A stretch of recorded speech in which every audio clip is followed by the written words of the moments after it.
Bapak, Ibu, dan saudara-saudariku yang terkasih dalam Tuhan kita Yesus Kristus, salam jumpa kembali, salam sejahtera untuk kita semua.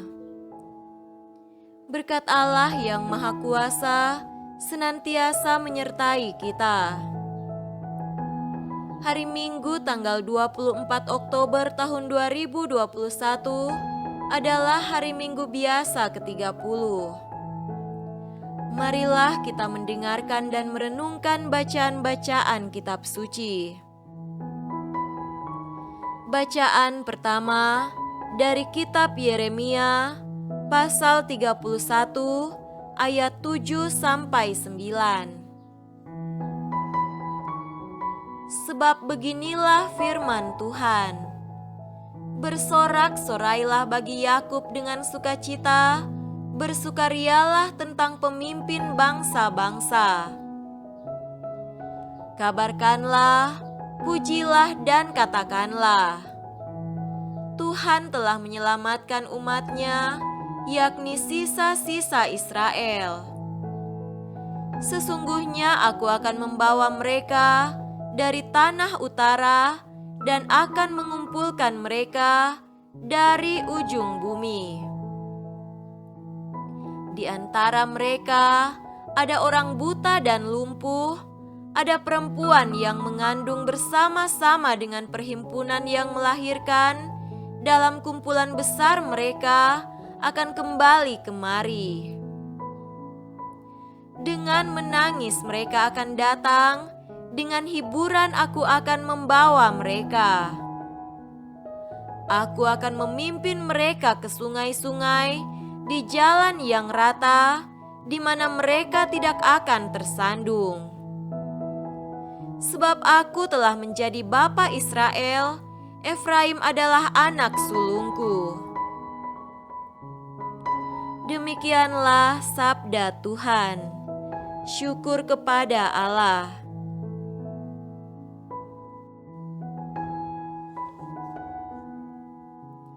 Bacaan kedua dari surat kepada orang Ibrani pasal 5 ayat 1 sampai 6. Sebab setiap imam besar yang dipimpin dari antara manusia ditetapkan bagi manusia dalam hubungan mereka dengan Allah, supaya ia mempersembahkan persembahan dan korban karena dosa. Ia harus dapat mengerti orang-orang yang jahil dan orang-orang yang sesat, karena ia sendiri penuh dengan kelemahan yang mengharuskannya untuk mempersembahkan korban karena dosa, bukan saja bagi umat, tetapi juga bagi dirinya sendiri. Dan tidak seorang pun yang mengambil kehormatan itu bagi dirinya sendiri, tetapi dipanggil untuk itu oleh Allah, seperti yang telah terjadi dengan Harun. Demikian pula Kristus tidak memuliakan dirinya sendiri dengan menjadi imam besar, tetapi dimuliakan oleh Dia yang berfirman kepadanya, Anakku engkau telah kuperanakan pada hari ini, sebagaimana firman-Nya dalam suatu nas lain. Engkau adalah imam untuk selama-lamanya menurut peraturan Melkisedek. Demikianlah sabda Tuhan. Syukur kepada Allah.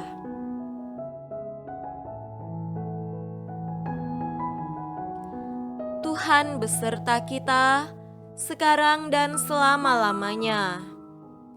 Inilah Injil Yesus Kristus menurut Markus. Dimuliakanlah Tuhan. Injil Markus pasal 10 ayat 46 sampai 52. Lalu tibalah Yesus dan murid-muridnya di Yeriko. Dan ketika Yesus keluar dari Yeriko bersama-sama dengan murid-muridnya dan orang banyak yang berbondong-bondong, ada seorang pengemis yang buta bernama Bartimeus, anak Timeus, duduk di pinggir jalan. Ketika didengarnya bahwa itu adalah Yesus orang Nazaret, mulailah ia berseru, "Yesus, anak Daud, kasihanilah aku." Banyak orang menegurnya supaya ia diam. Namun semakin keras ia berseru, "Anak Daud, kasihanilah aku." Lalu Yesus berhenti dan berkata, "Panggillah dia." Mereka memanggil orang buta itu dan berkata kepadanya, "Kuatkan hatimu, berdirilah, ia memanggil engkau." Lalu ia menanggalkan jubahnya, ia segera berdiri dan pergi mendapatkan Yesus. Tanya Yesus kepadanya, "Apa yang kau kehendaki supaya aku perbuat bagimu?" Jawab orang buta itu, "Rabuni, supaya aku dapat melihat." Lalu kata Yesus kepadanya, "Pergilah, imanmu telah menyelamatkan engkau." Pada saat itu juga, melihatlah ia, lalu ia mengikuti Yesus dalam perjalanannya. Demikianlah Injil Tuhan. Terpujilah Kristus.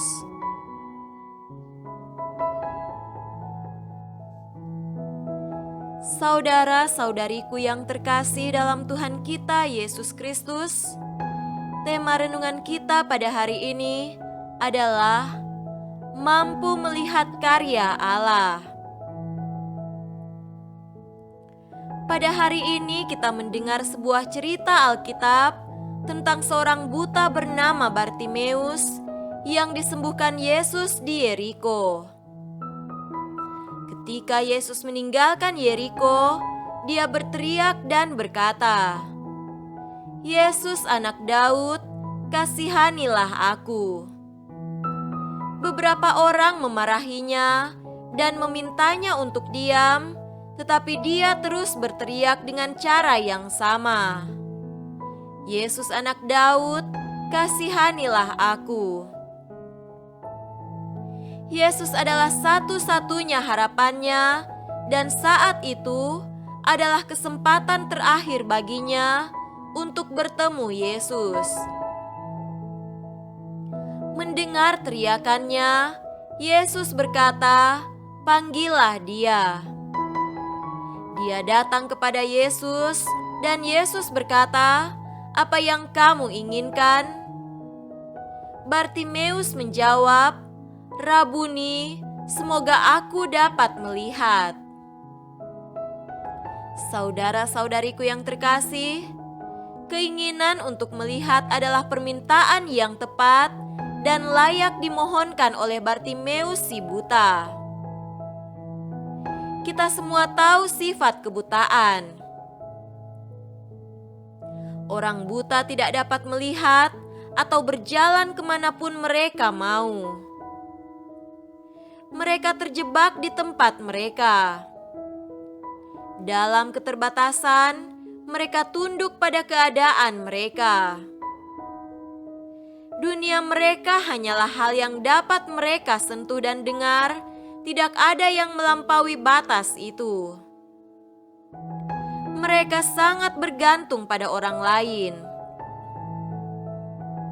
Mereka dengan senang hati akan membiarkan diri mereka dibimbing dan dipimpin oleh orang lain kemanapun mereka pergi. Mereka akan mengenakan pakaian yang diberikan oleh orang lain, dan mereka dengan senang hati akan memakan apa yang orang lain sediakan di hadapan mereka.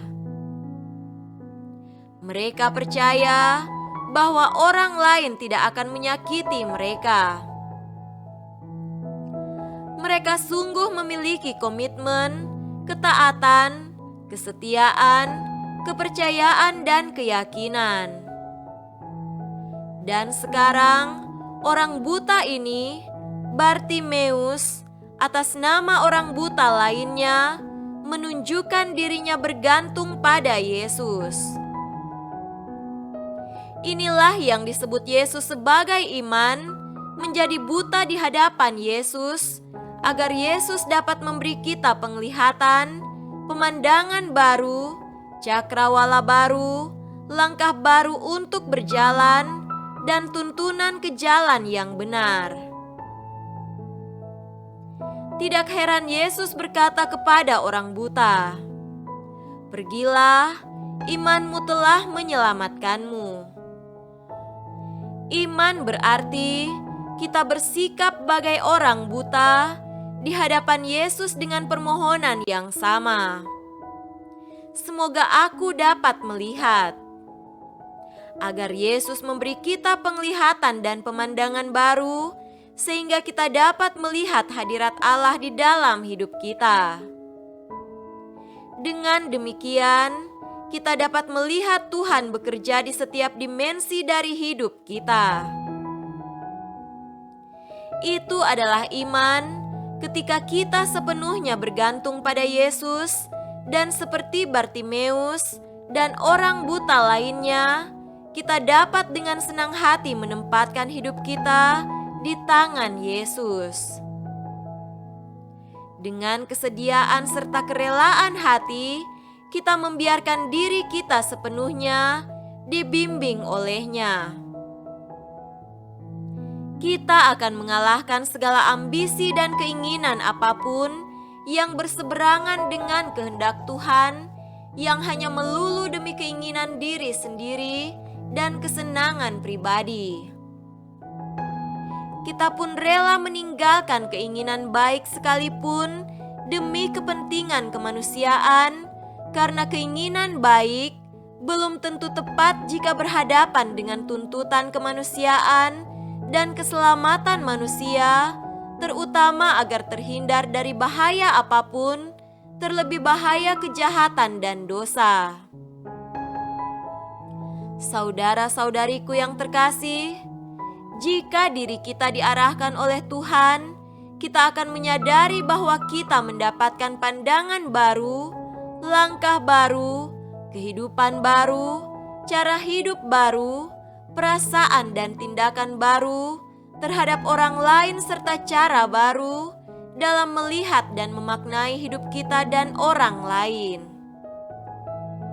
Itulah hidup menurut iman, bukan semata agar mata fisik kita bisa melihat, tetapi mata hati dan iman kita sungguh terang untuk melihat karya dan kehendak Allah demi keselamatan manusia. Lihatlah diri kita dan jadikanlah diri kita sebagai imam, seperti Melkisedek yang menghantar sesama kita kepada keselamatan. Seperti warta Nabi Yeremia, kita berperan seperti Allah yang menuntun orang buta dan lumpuh, tak hanya secara fisik, tetapi juga lumpuh hati, pikiran, perasaan, dan iman, kepada pembaruan hidup dalam persekutuan dengan Allah. Semoga demikian. Amin.